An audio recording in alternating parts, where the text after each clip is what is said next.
Hello and welcome to the Aerodrome Scale Models. Today is something different than my normal builds. I'll be painting this Harlow miniature from the tabletop wargame Blkout. I recently discovered this game, and I really like the near-future aesthetic and setting, similar to Titanfall, which is one of my favorite PC games. Let's unpack these guys and see what we have. This is the Harlow First Reaction 4 starter box.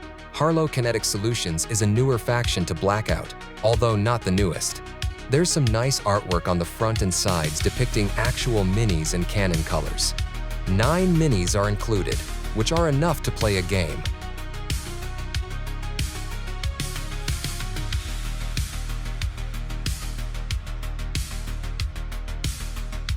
Taking a closer look at the minis, check out this high level of detail. Several options are available for the material the minis are made from, including one-piece resin, multi-part resin, which is what I have, and metal. I chose the multi-part resin because it has the highest level of detail. Many players get the one-piece resin though. Multi-part resin does require a little bit of cleanup, but it's not a lot of work. As an alternative to Warhammer 40k, I am amazed at all the realistic war gear these guys are carrying. Blkout was created by veterans, and the mini designs showcases this. No more Space Marines with a few grenades and tiny pouches on their waist. These minis are decked out in believable web gear, extra mags, and body armor in plate carriers.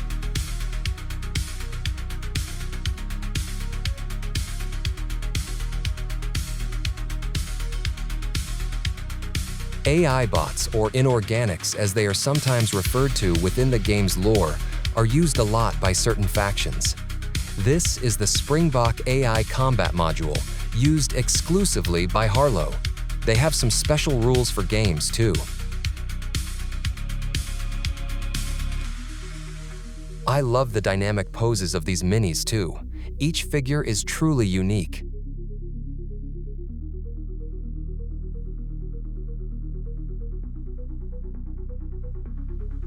Jumping right into basing, after priming the model in Mr. Surfacer 1000, I airbrushed the mini in MRP dark green. There are many different comparable greens you can use. I chose MRP because it is the easiest to use. I wanted a flat olive drab type color as the base to work from.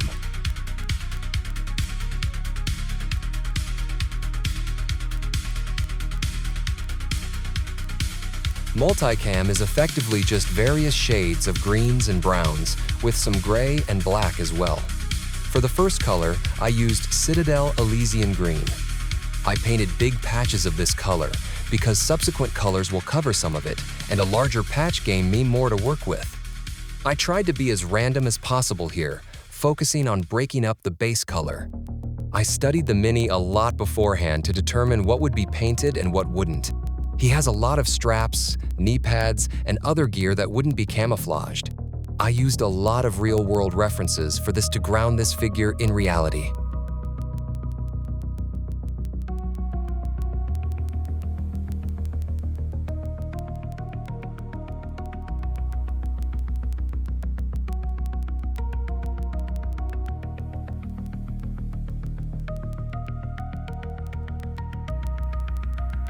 I used Citadel Nocturne Green next, which is a lot darker and provides great contrast.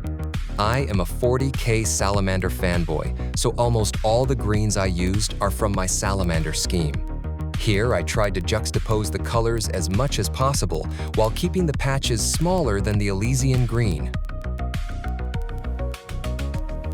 My goal here is to start creating a base of greens to layer brown, some off-white, and very dark brown onto.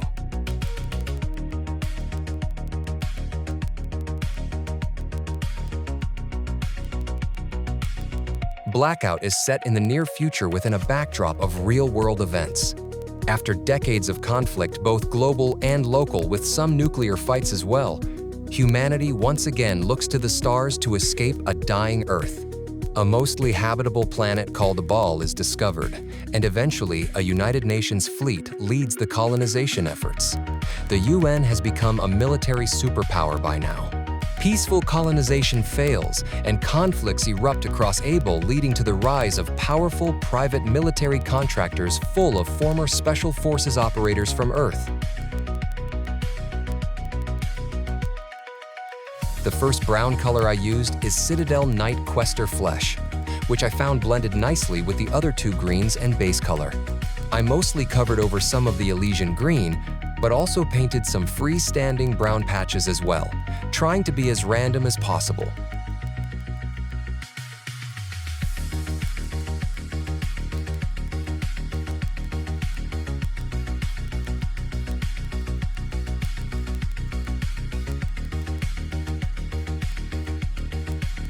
Harlow Kinetic Solutions is one of the largest PMCs to operate on a ball. They are primarily employed by the UN, I think similar to how Blackwater often serves the interest of the United States. Harlow is an iron fist that the UN uses to maintain order, but since Harlow is not official UN operatives, it gives Harlow some latitude to operate while affording the UN plausible deniability for their actions.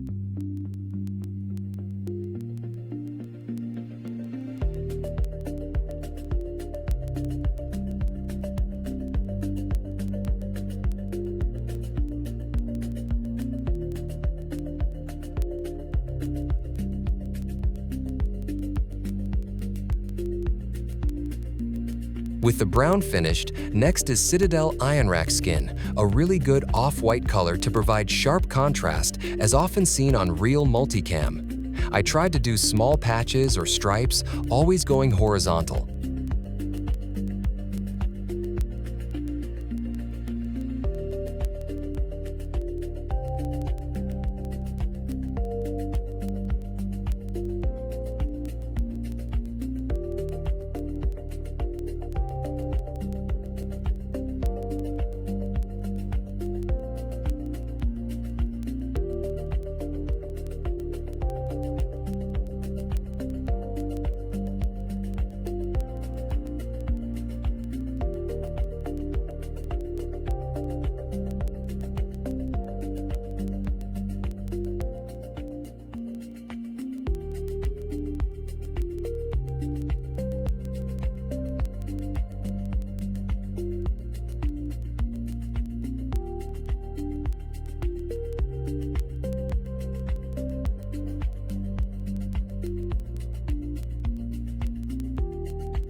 For the last of the camo pattern, I used Vallejo Olive Brown, a rich and dark color that pairs nicely with the brighter tones. I followed the same pattern as with the Ironrack Skin, painting small patches and keeping them horizontal.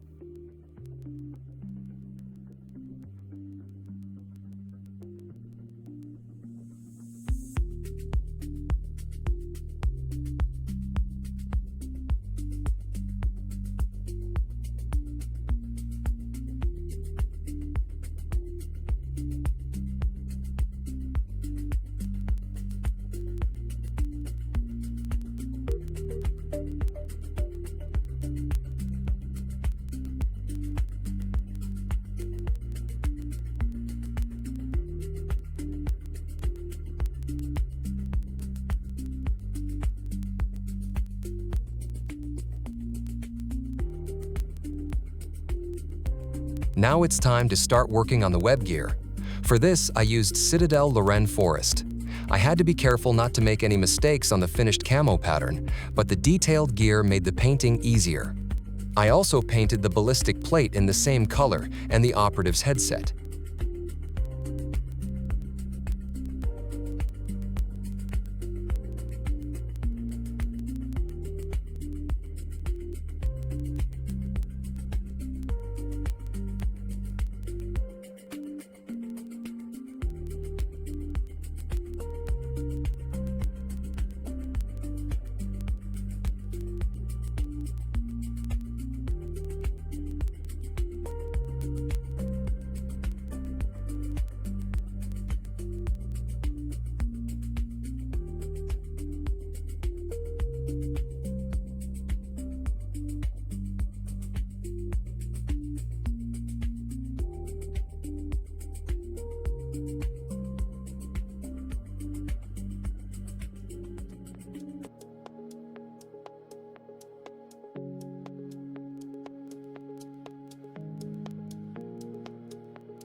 For the weapon, a FAL 32C, plus other bits that needed to be black, I went with Tamiya NATO Black.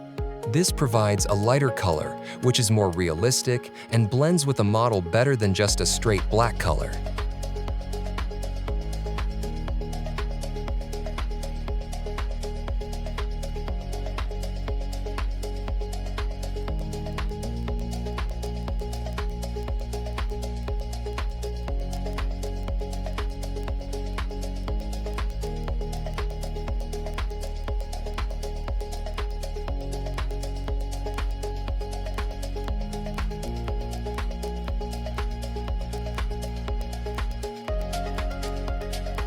Within the lore, many operatives have undergone various types of physical augmentation. Harlow in particular wears lower body frames on their legs, which I assume are part of the jump jet system or assist with mobility or perhaps both. I painted these NATO black as well. Some of the minis have exposed frames, while others like this one just have exposed joints.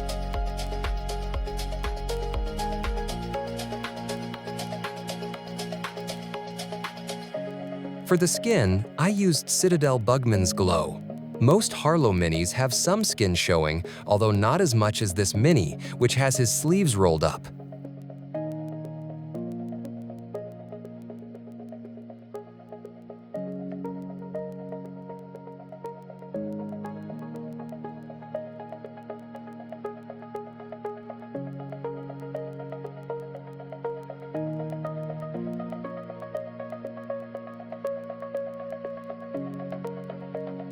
With the main painting complete, I am very happy with how this mini is looking.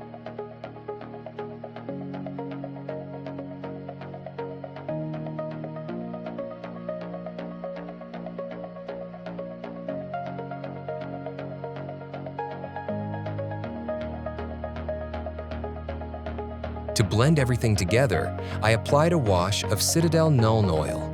This black wash works well, although it did darken out some of the lighter tones which I had to reapply. In other minis, I went very light with the wash to avoid this problem.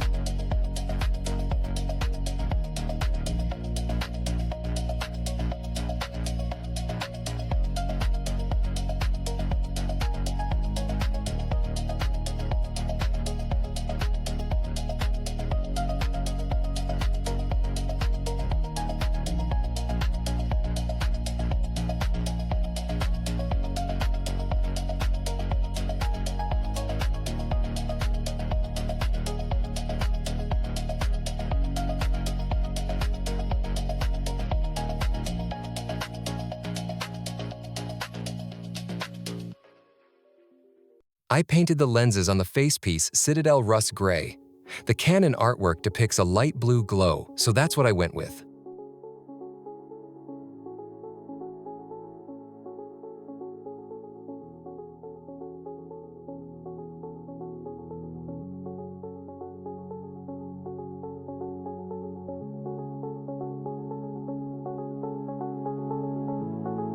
For highlighting the web gear, pouches, and armor plates, I went back to Lauren Forest. I focused on the edges to bring out some of the detail. Off camera, I also highlighted the gun. I found that silver worked best for this.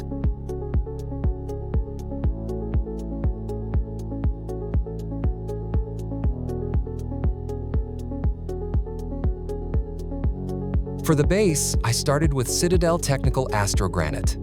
I got the texture paint as thin as I could, then used the smaller end of the texture brush to manipulate the material to simulate chunks of earth.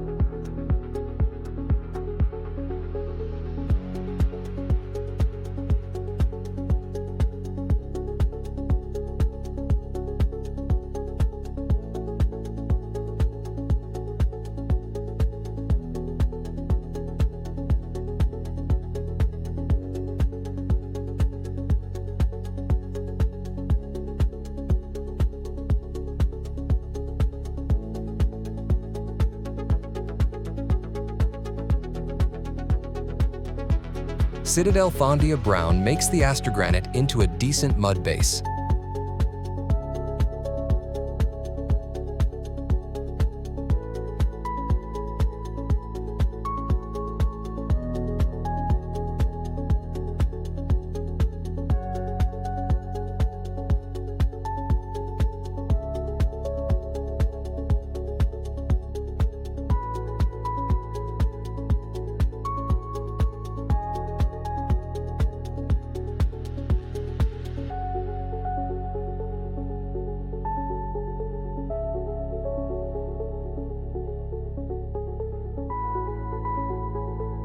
For the grass portion, I applied some white glue, then buried the base into some texture grass I had before, knocking off the excess.